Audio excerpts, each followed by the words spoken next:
Ahora bien, voy a explicarles sobre los mecanismos con una etapa inicial lenta.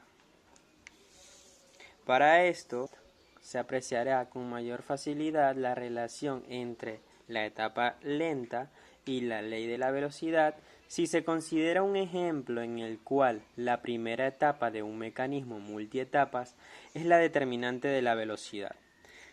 Como vemos en este ejemplo, dice, considere la reacción dióxido de nitrógeno más monóxido de carbono, nos da como productos monóxido de nitrógeno más dióxido de carbono. Y dice que por debajo de 225 grados centígrados, experimentalmente, se encuentra que la ley de velocidad para esta reacción es velocidad es igual a la constante K por la concentración de dióxido de nitrógeno elevado al cuadrado. Es de segundo orden en el dióxido de nitrógeno, como vemos aquí, de segundo orden, dióxido de nitrógeno, y de orden cero en el monóxido de carbono, ya que no aparece en la ley de la velocidad para esta reacción experimental. Bien. Experimentalmente tenemos que la reacción general es esta, que la vimos antes, y la ley de velocidad es esta, que la vimos antes también. Y el mismo ejemplo nos propone un mecanismo posible. Este mecanismo posible tiene etapa elemental 1 y etapa elemental 2. Quiere decir que es multietapas. En la etapa elemental 1 tenemos al dióxido de nitrógeno que reacciona con el dióxido de nitrógeno, formando el monóxido de nitrógeno más el nitrato. Y en la etapa elemental 2 tenemos el nitrato más el monóxido de carbono que reaccionan para formar el dióxido de nitrógeno, más el dióxido de carbono. Ahora, para comprobar este mecanismo y cualquier mecanismo, necesitamos de dos pasos. En el paso 1, la reacción general del mecanismo debe ser igual a la reacción general experimental. Es decir, que cuando saquemos la reacción general de este mecanismo debe ser exactamente igual a esta reacción general que ha sido sacada experimentalmente. Y en la etapa 2 o en el paso 2 tenemos el posible mecanismo debe coincidir con la ley de velocidad experimental de la reacción general. Es decir, cuando saquemos de aquí la ley de velocidad de este mecanismo debe ser exactamente igual a esta ley de velocidad que se ha sacado experimentalmente para que este mecanismo sea correcto. Ahora bien, vamos a comprobar este mecanismo con el paso 1. El paso 1 nos indica que la reacción general de este mecanismo debe ser igual al de este. Para esto, si juntamos las dos etapas, obtendremos la reacción general de este mecanismo. Ahora vamos a juntarlos. NO2 más NO2 más NO3 más CO.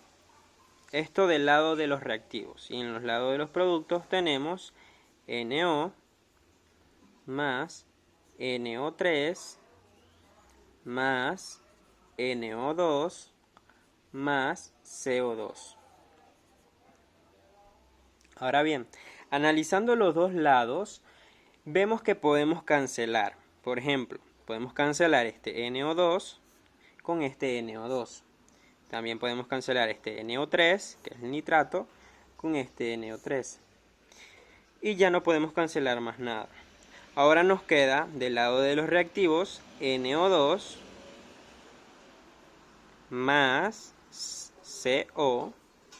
Y en el lado de los productos tenemos NO más CO2. Listo.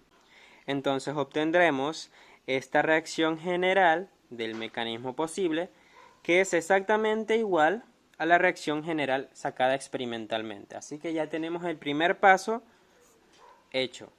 Está correcto el primer paso. Ahora vamos al segundo paso. Ahora veremos si la ley de velocidad de este mecanismo es igual a la ley de velocidad que se ha obtenido experimentalmente. Para esto tenemos que en la etapa elemental 1, que es la lenta, se forma el nitrato, y en la etapa elemental 2, que es la rápida, se utiliza el nitrato, es decir, se gasta.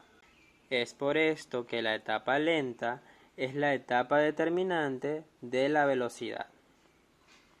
Es decir, supongamos que en la etapa lenta para formar el nitrato tarda 1 segundo, por eso es que la etapa lenta. En la etapa elemental 2, que es la rápida, supongamos que tarda menos, que tarda 1 por 10 a la menos 8 segundos. Y esto nos da como resultado más o menos aproximadamente 1 segundo. Es por esto que la etapa 1 es la etapa determinante de la velocidad, ya que el paso lento tarda 1 segundo básicamente, y esto es aproximadamente a lo que tarda toda la reacción.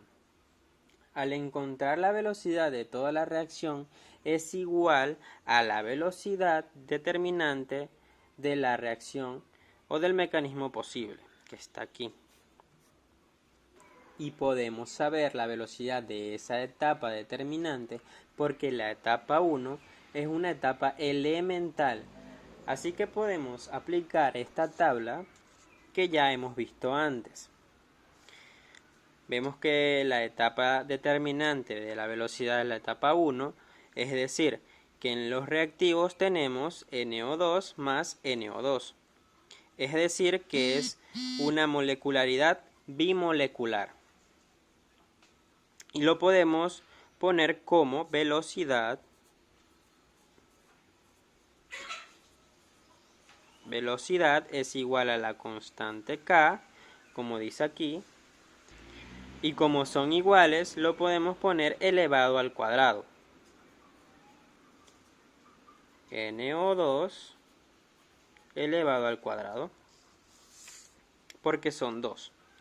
Entonces tenemos que la velocidad o la ley de la velocidad para este mecanismo es igual a la constante K por la concentración del dióxido de nitrógeno elevado al cuadrado, así como está la ley de la velocidad experimental, y obtenemos que este mecanismo posible para el paso 2 es correcto. Entonces tenemos correcto el paso 1 y el paso 2. Por lo tanto, este mecanismo sí es posible. Listo.